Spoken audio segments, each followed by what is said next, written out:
Welcome to the Mixed Movement, where we speak candidly about the uncommon commonalities that people of mixed race face in our world today.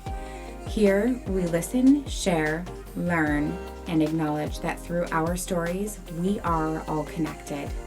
We are your hosts, Nate, Chris, and Rachel Go. Welcome to the show. Hello, everyone, and welcome to today's show.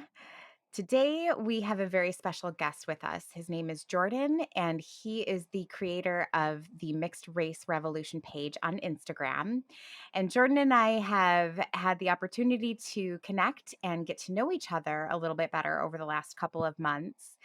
And it's been really wonderful getting to know him and learning a little bit about his cause. So, welcome today, Jordan, to the show. And how are you doing today?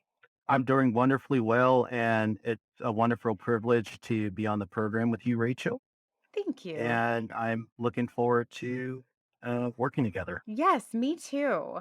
Do you care to tell us a little bit about yourself and your upbringing, where you came from?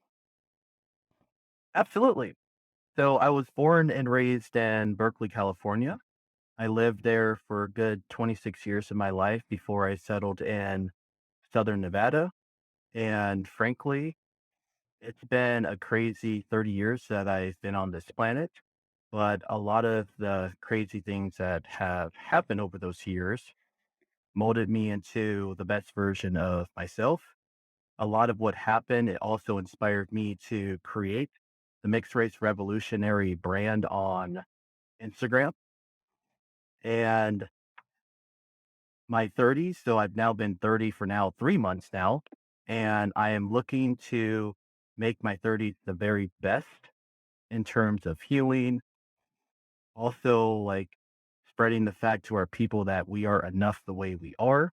We don't have to conform to the racial binary nature of this country. And we are enough the way we are. And we ought to seek things like self forgiveness, self acceptance, and self compassion. Yes. That speaks to my soul. I could not agree more. And I'm really, really excited that you're on this journey as well. So you are biracial, correct? Technically speaking, triracial if people really want to go that far, because I'm actually a original Louisiana Creole.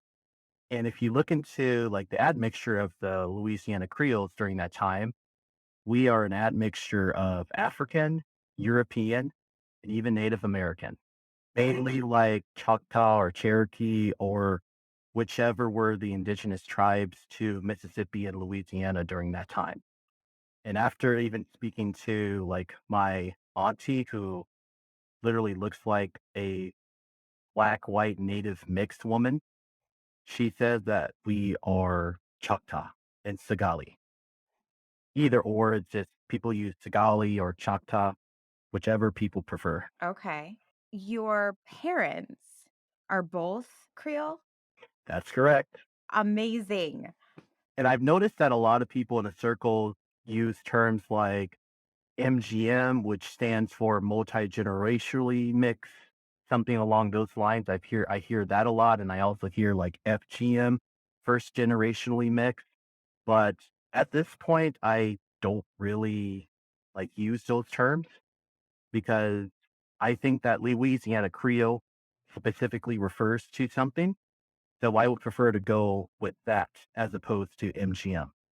As more of a blanket or vague. Correct, because yeah, Okay. MGM, it seems vague because what am I specifically? But Right. again, if folks really dive into the roots of the Louis Creole, Hmm. that gets into the specifics as to what we are. Right. So are your parents from Louisiana? So my dad was born and raised in San Francisco. Okay. His family came from Louisiana and Mississippi, but my mom was born and raised in Natchez, Mississippi. Oh, wow. Hmm. Did you have a lot of extended family near you where you grew up? I did, You did? yes. Although I didn't know them that well, Eventually, we all connected because a number of cousins of mine lived in Oakland and in Hayward, Okay. and those are also cities in the Bay Area. Bay Area includes cities like San Francisco, San Mateo, Novato, San Rafael, Berkeley, Oakland, Alameda, Richmond, Vallejo. The list goes on. Okay. That's amazing. So, growing up, I'm going to ask, is it safe to say that you looked like your parents? Yeah, Okay. So, there was never any like question of whether or not you belonged in your own family, right? correct. Okay. Because much of my immediate family looks like me, my brothers do. And there is like maybe a little bit of a difference, I guess, when it comes to parents who are MGM. I guess with people really want to go that far and FGM. So I tell folks is that, yeah, although our parentage may be different, we still share and experience a lot of the things in this world. See, that is pretty common for us mixed race people to experience. Such as an example, I've been getting the what are you question for almost 20 years. Yeah. You yourself can also relate to that too. Exactly. We can still understand each other very clearly, even though we have a bit of a different parentage. Right. I want to point out that that is something that I find extremely eye-opening to me and a beautiful perspective that when I started this movement, I wasn't expecting to come upon somebody who had that different dynamic from me. And so learning and hearing about your upbringing and that you did look like your parents, yet we do still face the same questions in the world, I think is really important to hear about. So thank you for sharing that. Likewise, Yeah, of course. there's even maybe one quick point that I will touch on, Uh-huh. and I'll just be quick with it though. Sure. So we know that growing up, it's also very common for us to feel confused as to what we are. Right. Like our parents will say something different in the household, whereas the real world has something completely different to share. Because growing up, at least throughout my elementary school years, my mom would only teach me everything that she knew because Mississippi at the time was all that she knew. So she would just say that I was just a black kid in elementary school. However, that backfired big time because I'm being called black at home. But why are these black kids calling me a stupid white boy? Right. Why am I getting bullied? And why are these people saying that, no, you are not? And then by like middle school, high school, people are asking, hey, are saying, you actually look Puerto Rican or Dominican, you're Hispanic. Usually that's a time where racial consciousness is really starting to become a big thing in our youth. So a lot of our people are going to actually have that quick phase of confusion in their lifetime. And it's going to be very hurtful and it may even cause us some harm. But then that's ultimately where we all collectivize here. We all share each other's experiences and we all try to find ways of healing and coping the correct ways and not in such unhealthy ways. Because that's where I felt that I was heading it during that time. Yeah, understandably so. Exactly. And unfortunately, that was the direction that I headed in. And we are definitely going to get into that at some point. Yes.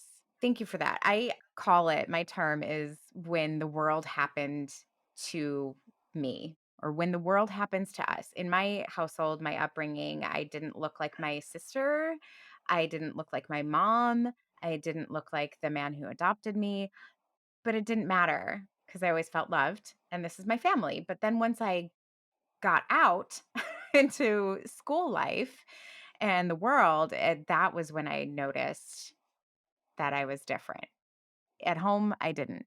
So I can appreciate the fact that you have had a bit of a different family dynamic in the sense that you do look in relation to your parents, but then also the world happened to you as well. Precisely. Yeah. The way you interpreted it was on Oh, point. thank you. Anytime, Rachel.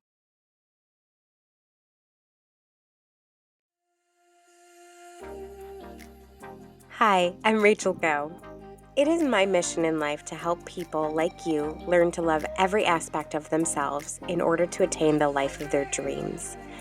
If you are ready to live a life free of fears and land that dream job, or go travel the world, or whatever your dreams may be, message me at coachrachelgo@gmail.com. That's CoachRachelGo@gmail.com. Or find me on Instagram at Live Empowered Now. There is nothing more powerful than loving the person you see in the mirror every day, because courage starts within.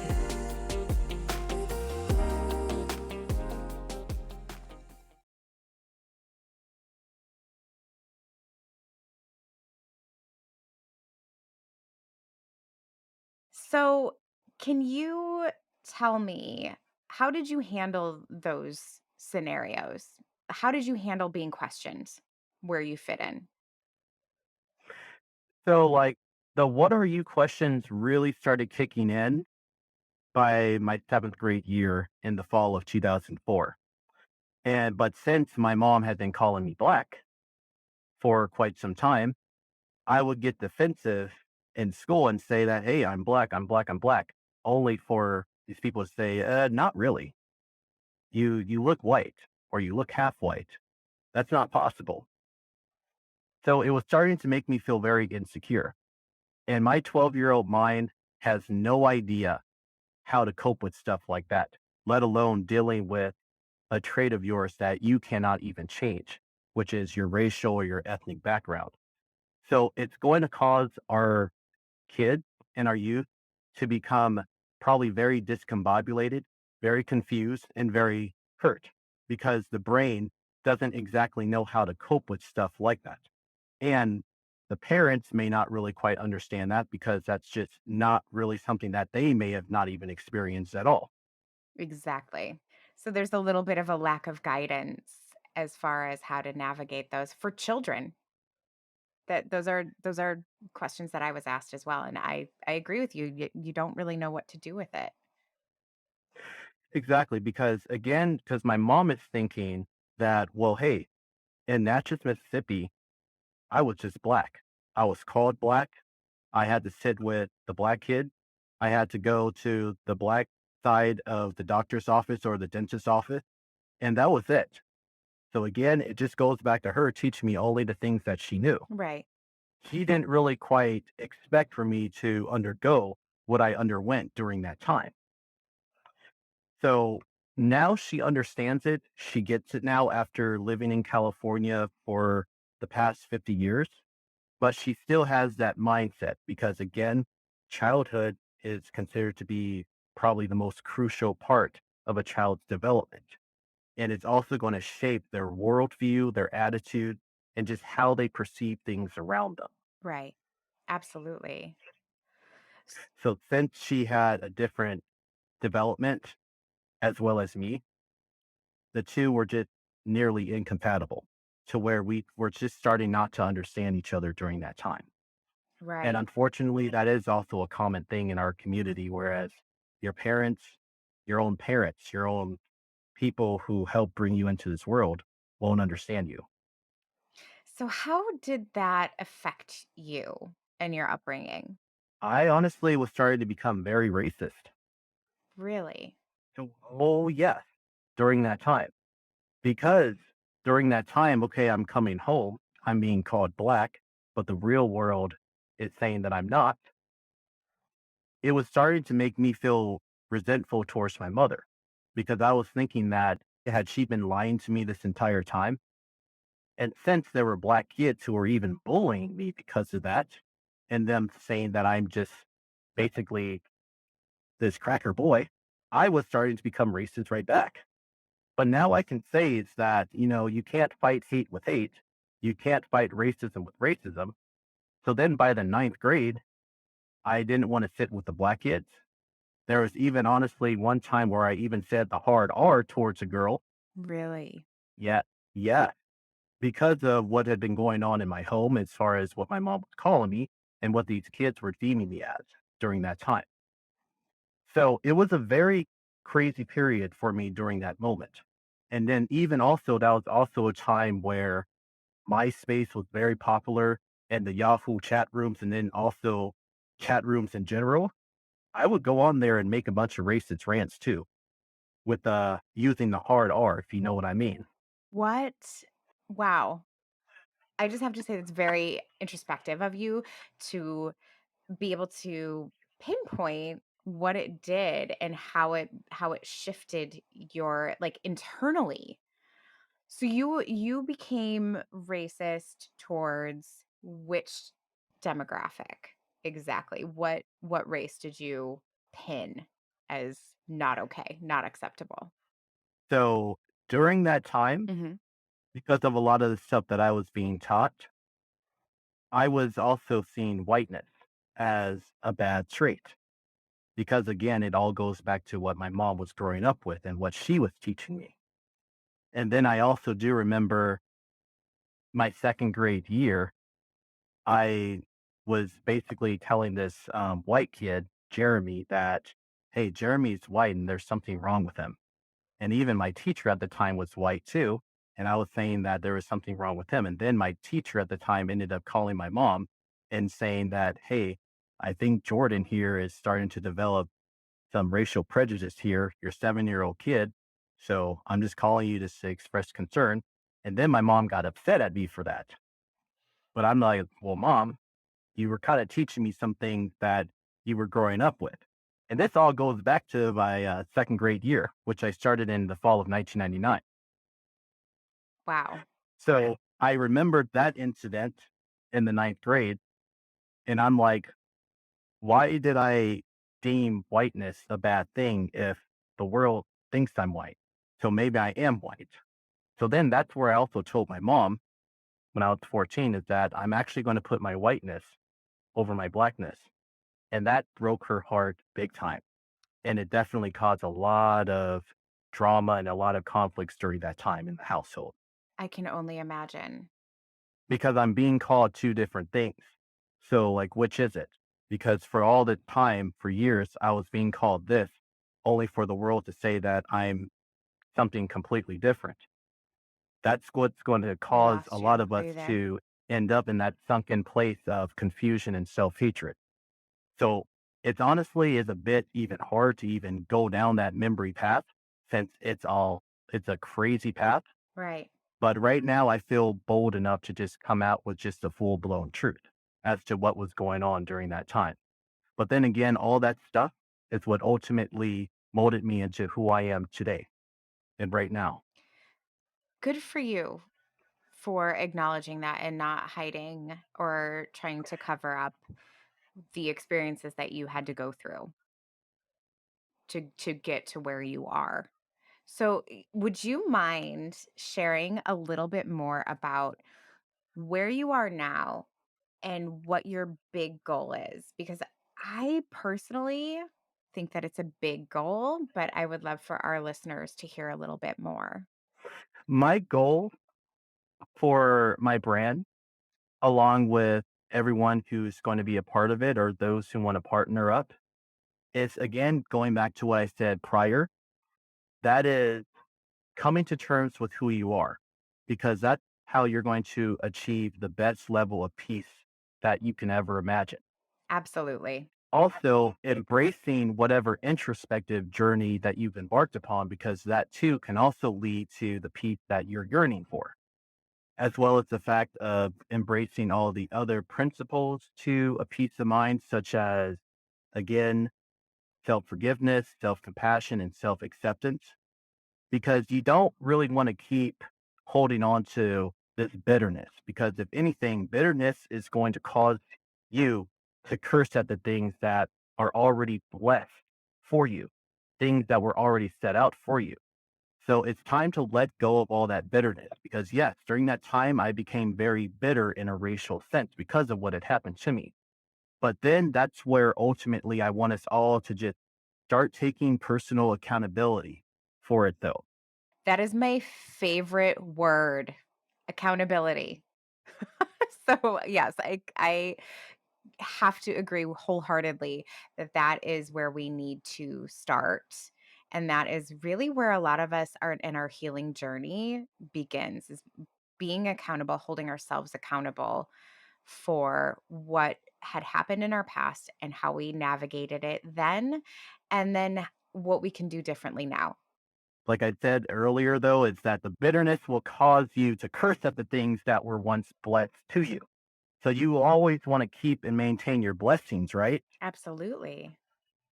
So therefore, if we want to keep those blessings, we all have to take personal accountability for our triggers and how we cope with what happened during that time. Because long story short, holding on to stuff like that, keeping those bad memories and putting them at the forefront of your life is baggage. Life's too short for all that baggage, and life is too short for that unhealthy level of resentment and bitterness. Because how are you ever going to have peace with yourself? And how are you ever going to connect well with others if all this stuff is going to be in the forefront of your mind? It's very unhealthy. Keeping that stuff on is going to be like drinking poison and expecting others to die. It's not edifying and it's not going to do you any good.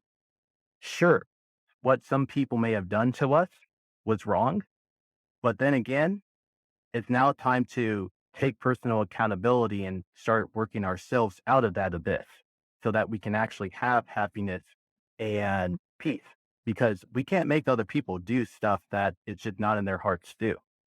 So how do you go about with achieving a healthy level of spiritual, mental, and psychological peace? I am so impressed. Thank you for Yeah, like I sharing can't that, Jordan. Thank you. exactly. Thank And you you. know, I love my mom very much. We speak and we're very close every day. We speak every day. I'm not going to hold all that stuff against her at all because it was also so long ago, too. And sure, it may have caused a lot of bad effects to linger on, but my attitude is that, you know what? We both found closure. Things are at peace. Who cares? I took accountability and that's it. Good for Get over it, you. basically. Yeah. Good for I got to you. be honest and say that that's why I said that I wanted to share my testimony is that I know some of us are not ready, but as harsh as it may sound, people, I love you guys enough to tell you the truth, but there are just going to have to be some things that we are just going to have to get over. So, yeah, what happened to me, it sucks, but guess what, Jordan Davis, get over it because this world is not going to tiptoe around you like that. This is a very cold world, so we have to find ways to survive it. And since we've already survived enough, then we can certainly keep moving on without all this baggage. Absolutely. Yes. And it's funny, just an inner thought. I think about my term when the world happened to me, right? Of like having my family unit and then going out into the world and then being questioned. That can border and maybe be a little confusing as far as accountability, which is also another major, you know, pineapple. A what is that called? It's like a value. Wow. There I go again. Okay. Um Having accountability and saying that the world happened to me can sound like contradictory because they're both core values that I hold. But when it comes to the way you navigate the world and being accountable for your own reactions and your own history, your own past is a little bit different. The world will interact with you, but it's how you navigate it that's the important part. So I agree with you wholeheartedly. And yes, there are certain things that we do need to, I would not necessarily say get over, but acknowledge, accept, and let go of. That's what I mean, Yeah. but I guess I should have been a No. little bit better with my terminology. But I'm just saying that it's just because you know what? Hey, I love us very, very much, and I just would love for us to put the baggage to the side. Right. It doesn't mean it's never going to go away, but Exactly. I mean, we have to get over just the heavy weight of it. Make it a lighter weight to where it's not going to affect and define every aspect of our life. Absolutely. Don't let 'Cause these that's things hold you down or hold you back from your purpose and your mission in life. so yeah, so excuse my passion there. Never. I will No need to sorry. excuse it. So, let's talk a little bit about your mission and your biggest goal right now. For us to just simply feel free Yes. because a lot of us don't feel free because of all of that baggage that we keep holding on to and keep putting in the forefronts of our mind. But with freedom and liberation, it's very self rewarding, it's self soothing, it's self consoling. And that all that starts with self compassion, the self forgiveness, and the self acceptance, and realizing that you are enough the way that you are. Absolutely. And that regardless of how cold the world is and how much the world is going to think in binary terms, and how even some people, even in your own community, will even go about it scoffing at and invalidating your experience. But the goal to freedom is just kicking that dust off your feet and just keeping it moving because you actually have a valid purpose that you're going to serve. And it's just going to feel very free, so to speak. Yeah, it is. From speaking from somebody who has been on both sides of the spectrum of self-doubt, just not self-love, lack of self-confidence, questioning my own actions and my own purpose to now learning and knowing that I'm here for a reason and I don't have to justify that to anybody in particular. The people that hear that, see that, and feel that will know. So why fight the people that aren't willing to be open? And it doesn't really matter. I know my purpose and I know my worth. I know my value and I know that I'm made of love. So yeah, I thank you. I have a very similar hope and dream with my life and my goal. You are beginning to pursue a big movement that will hopefully help shift history in this country in terms of acceptance and what that can do for other people. Can you share with us what your goal is right now? So, the long term goal for what I would like to do, along with hopefully some help, because I'm not going to be able to do it alone. And that, which is why I'm hoping that we could all form a rock solid empire where actually all empires come together, like your movement, mixed movement, my movement, mixed race revolution, or even then there's radically what's the other girl's name? Radically mixed movement. I do Yes. know her. And then also the mixed race podcast woman, I know her. So when the numbers continue to come in, I would like for us to check out the OMB Directive 15, which is the census that deals with racial slash ethnic classifications.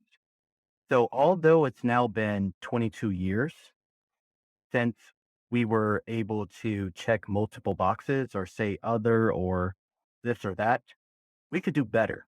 We could actually have like more on the census, such as, hey, whatever you want to call yourself, mulatto or Blasian or Hapa, Eurasian or MGM or Arab or Louisiana Creole, like me, or just about everything that's missing from the census. Because if you guys were to Google search the UK's census, you can see that Britain is ahead of us in terms of the classifications that they have on their census, because you can say that you're a British Jamaican mix, or you're Arab, or you Pakistani. That's incredible. They have 15, right? It They they do. have 15. They We have have 5.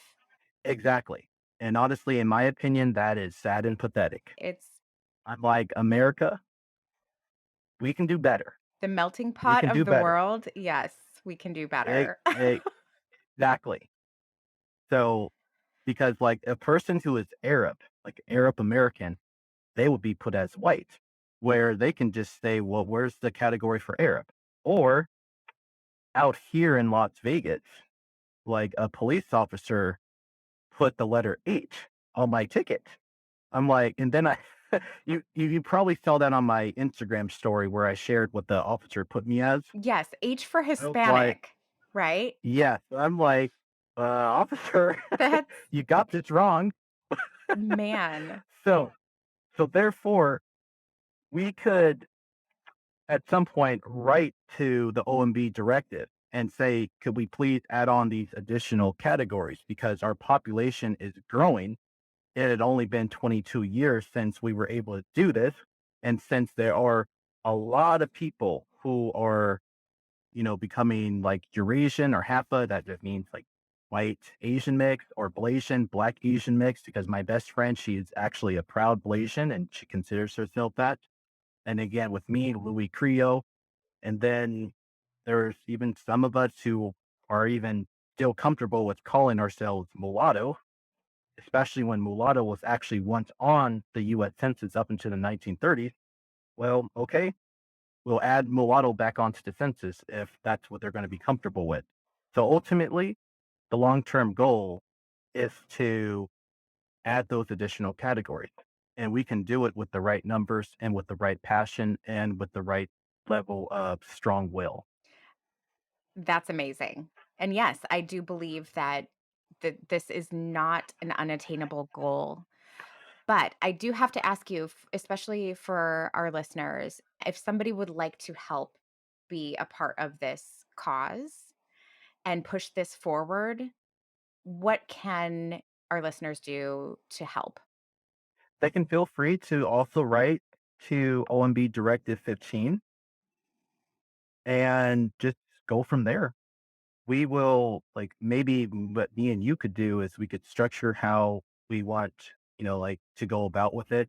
We don't want to be too short or too long, just straight to the point and just say that, since there's a growing mixed race population of such a variety of mixes, it would be appropriate to start adding more labels to the census, especially when a lot of us are getting misclassified, such as me, Hispanic, or even my friend who is actually Syrian American, but yes, she's put as white, even though she does not have any ancestral ties to Europe at all.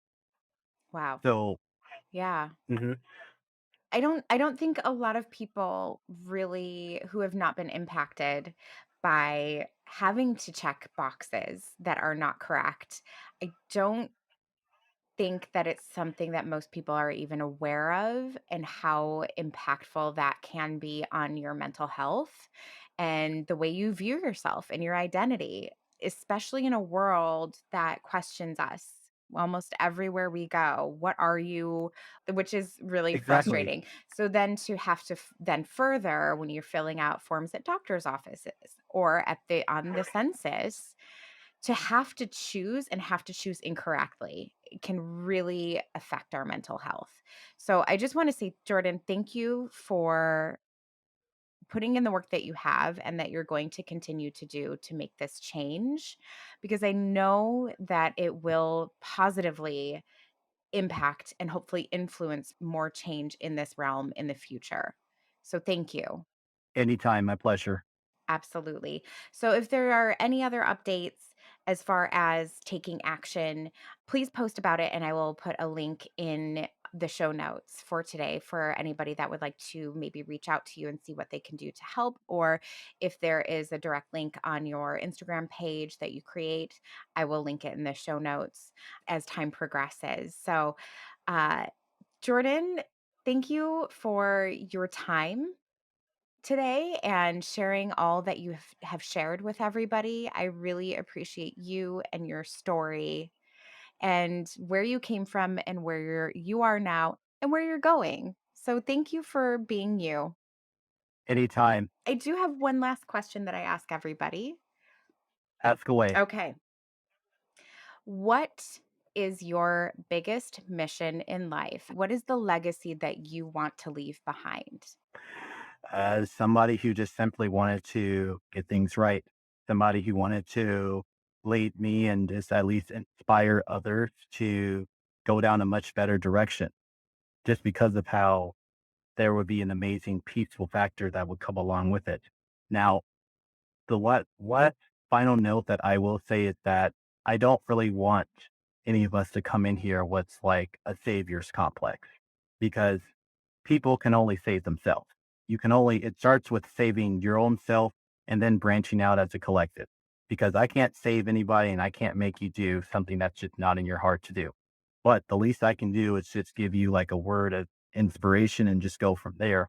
So the legacy that I would like is a legacy that revolves around just like a good word of inspiration to make things into better versions of what they should be. Jordin, thank you. Thank you for Anytime. that insight as well. You are absolutely correct, and thank you again for sharing yourself with the world. Thank you very much, Rachel. We hope you enjoyed today's episode. We want to be here for you, and we can't do what we're doing without your support. Please hit subscribe, and to stay up to date, head on over to mixedmovement.com. That's MIXDMOVEMENT.com to stay up to date with news and more. We are the Mixed Movement. See you next time.